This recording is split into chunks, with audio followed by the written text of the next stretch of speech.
"Michael, honey, come sit with family," Diane called out, her voice carrying that familiar tone of false sweetness she reserved for public displays. My stepmother of 8 years had perfected the art of looking caring while systematically destroying any relationship I might have had with my father. I shook my head politely, staying in my position near the wall. The last time I tried to sit with family, she'd made a scene about how I was taking up space meant for people who actually mattered.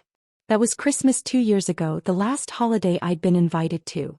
After the service, as people gathered in the fellowship hall picking at store-bought sandwiches, Diane cornered me near the coffee station. Her makeup was flawless despite her tears, and her black dress probably cost more than most people's rent. "I suppose you expect something now," she said, her voice low enough that nearby mourners couldn't hear. "Some handout from your father's estate." "I'm not here for money, Diane." I poured myself coffee with steady hands, though my chest felt tight with familiar pain. "I'm here to say goodbye to my dad." She laughed, a sound like breaking glass. "Your dad? Michael, he stopped being your dad the day you dropped out of that community college program. Do you know how embarrassed he was, telling people his son was a quitter?" The coffee burned my throat as I swallowed, but I didn't respond. There was no point in explaining that I'd left community college because I'd been accepted to Northwestern Law on a full scholarship. Diane had never cared about the truth. "You'll never amount to anything," she continued, her voice gaining strength from my silence. "Just like your mother. All dreams, no follow-through." At least she had the decency to die before she could disappoint him further. My hand tightened around the coffee cup, but I kept my expression neutral. Mentioning my mother, who died when I was 12, was Diane's favorite way to twist the knife. "I should go," I said quietly. "Yes, you should. And don't bother coming around looking for handouts. Everything goes to someone who actually contributed to this family." She smoothed her dress with satisfaction. "My nephew Derek is getting the house. He's in medical school, you know. Someone who actually makes his family proud." I nodded and walked away, leaving her standing there with her triumphant smile. What Diane didn't know, what she'd never bothered to learn, was that I'd been supporting myself since I was 16. While she'd been convincing my father that I was a failure, I'd been working my way through law school and building a practice that specialized in family law and estate planning. The irony wasn't lost on me that the woman who'd spent years calling me worthless had no idea she'd been living off my father's improved finances. The legal advice I'd quietly provided him through a third-party contact, the investment strategies I'd suggested through mutual friends, none of it traced back to me. I'd wanted to help my father without giving Diane ammunition to use against me. 3 weeks after the funeral, I was reviewing case files in my downtown office when my assistant Janet knocked on the door. "There's a Diane Hartwell here to see you," she said, her eyebrows raised. "She doesn't have an appointment, but she says it's urgent regarding her late husband's estate." I felt something cold settle in my stomach. "Send her in."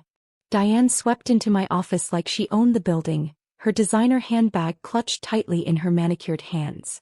She'd clearly done her research on the law firm. Hartwell, Morrison and Associates had a reputation for handling high-net-worth divorces and complex estate disputes.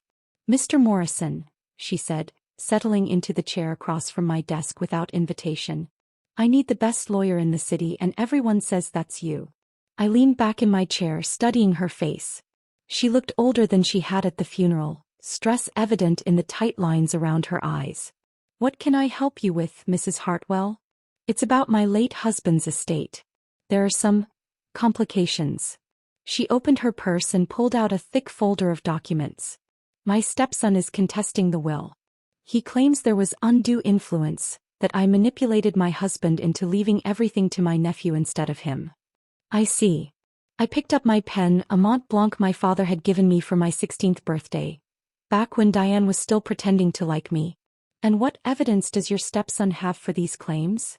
Diane's face flushed. "None. He's just bitter because he threw his life away and now wants to blame everyone else. He dropped out of college, you know. Never held a real job. My husband was so disappointed in him." "What's your stepson's name?" "Michael Morrison. He's a nobody, probably working some dead-end job and looking for easy money." She laughed bitterly. "He actually had the nerve to show up at the funeral acting like he belonged there." I set down my pen carefully, my heart pounding so hard I was sure she could hear it. "Mrs. Hartwell, I need to ask you something important. In your marriage to your late husband, Was there a prenuptial agreement? Yes, of course. Gerald insisted on it. She waved her hand dismissively. But that was 12 years ago. Surely it doesn't matter now. Actually, it matters quite a bit. Do you have a copy of the prenuptial agreement? Diane fumbled through her folder, finally producing a legal document I recognized immediately.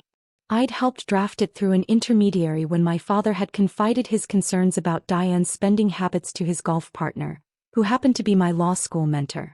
Mrs. Hartwell, I said slowly, this prenuptial agreement contains a very specific clause about inheritance distribution. Did you read it carefully before signing? My lawyer read it. Something about protecting both parties' interests. She shifted uncomfortably. Why? What does that have to do with anything? I pulled out the relevant section, highlighting it with my finger. According to this clause, if your late husband's biological children contest the will on grounds of undue influence or manipulation, the estate distribution defaults to the original terms outlined in your husband's first will, the one written before your marriage. The color drained from Diane's face. That's impossible. My lawyer would have told me. Your lawyer at the time was Harold Brennan, correct? I checked the signature page. Mr. Brennan was actually representing both you and your husband in this matter, which created a conflict of interest. This prenuptial agreement is legally vulnerable to challenge on those grounds alone. Diane stared at the document as if it might catch fire in her hands. But the will? Derek was supposed to inherit everything. The house, the investments, the business. Will likely be distributed according to your husband's original will, assuming your stepson's legal team can prove their case. I leaned forward, meeting her eyes directly. Mrs. Hartwell, did you encourage your husband to disinherit his biological son? That's not, he made his own decisions. Because if there's evidence of manipulation or systematic alienation of a biological child, this case becomes much more complex. The court will look at patterns of behavior, documented instances of interference with the father-child relationship, and evidence of emotional manipulation. Diane's hands were shaking now. How much will this cost? I need the best representation money can buy. Whatever it takes. I stood up slowly, walking to the window that overlooked the city. 12 years of watching this woman poison my relationship with my father. 12 years of being called a failure, a disappointment, a burden. 12 years of staying silent while she convinced the man who'd once been proud of me that I wasn't worth his time or love. Mrs. Hartwell, I said, turning back to face her. I'm going to be completely honest with you about your legal position. Yes, please. I need to know exactly what I'm facing.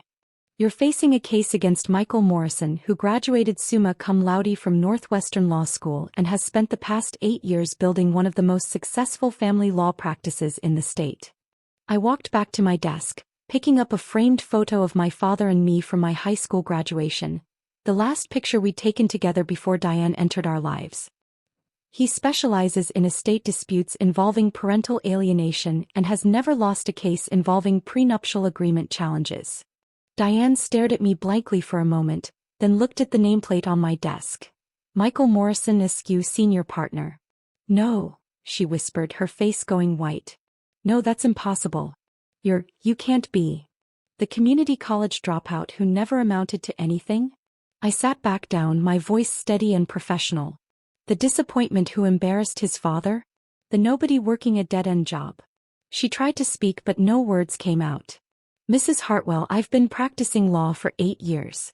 I graduated third in my class from Northwestern, passed the bar on my first attempt, and opened this firm when I was 26.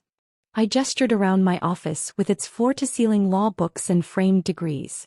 I've been financially independent since I was 18, and I've been quietly helping my father with legal and financial advice through mutual contacts for the past 5 years. Diane's breathing was becoming shallow, her designer handbag clutched to her chest like armor. The investment portfolio that allowed your husband to buy you that Mercedes? My recommendation. The refinancing that paid for your kitchen renovation? My legal work arranged through a third party. The tax strategies that saved your household $30,000 last year? Also mine. But he never said. Because you made it clear from day one that I wasn't welcome in his life unless I was someone you could control and diminish. I opened my desk drawer and pulled out a thick folder labeled Morrison Estate. Did you know your husband tried to contact me 4 times in the past 2 years? He called my office directly, but you intercepted the messages and told him I was too busy to return his calls. Diane's face crumpled. I was protecting him. You would have just disappointed him again. No, Mrs. Hartwell. You were protecting your control over his estate and his relationships. I opened the folder, revealing years of documentation. I have records of every intercepted call, every cancelled invitation, every lie you told him about my life and career. I have witness statements from family friends who wanted to reconnect us but were discouraged by you. I have evidence of systematic parental alienation spanning 8 years. She was crying now, mascara running down her cheeks. I can pay you. Whatever you want. Just make this go away. I'm afraid that's impossible. You see, I can't represent you in this case because I have a conflict of interest. I stood up and walked to the door, opening it for her. I'm the Michael Morrison who's contesting the will. But you can't do this. I'll fight you. I'll hire the best lawyers in the city. You're welcome to try. But Mrs. Hartwell, you should know that most of the best family law attorneys in this city either work for me or consider me a colleague. The few who might take your case will charge you at least $200,000 up front, and frankly your legal position is indefensible. Diane stumbled to her feet, gathering her documents with shaking hands. At the door she turned back one more time. He loved me.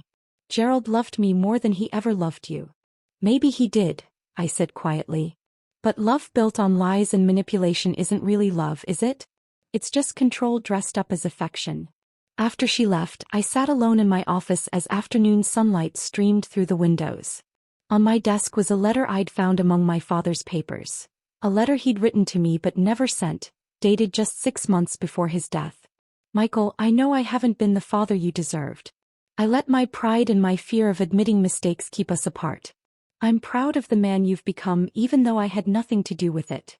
I hope someday you can forgive a foolish old man who let the wrong person convince him that love meant choosing sides. 3 months later, the estate case was settled out of court. The prenuptial agreement was invalidated due to conflict of interest and inadequate representation. My father's original will was reinstated, leaving me the house, the business, and the majority of his assets. Diane received the minimum required by state law for surviving spouses. Enough to live comfortably, but not the fortune she'd expected. Derek, her nephew, contested the settlement briefly but dropped his claim when he learned about the evidence of his aunt's manipulation. It turned out he'd been just as much a victim of her schemes as I had been, pressured into playing a role in her plan to control the family. I kept the house but donated most of the furnishings to charity. In my father's home office, I found a box hidden behind legal files. A box containing every article about my law school achievements, every newspaper mention of my cases, every professional award I'd received. He'd been following my career all along, collecting evidence of the success that Diane had convinced him didn't exist.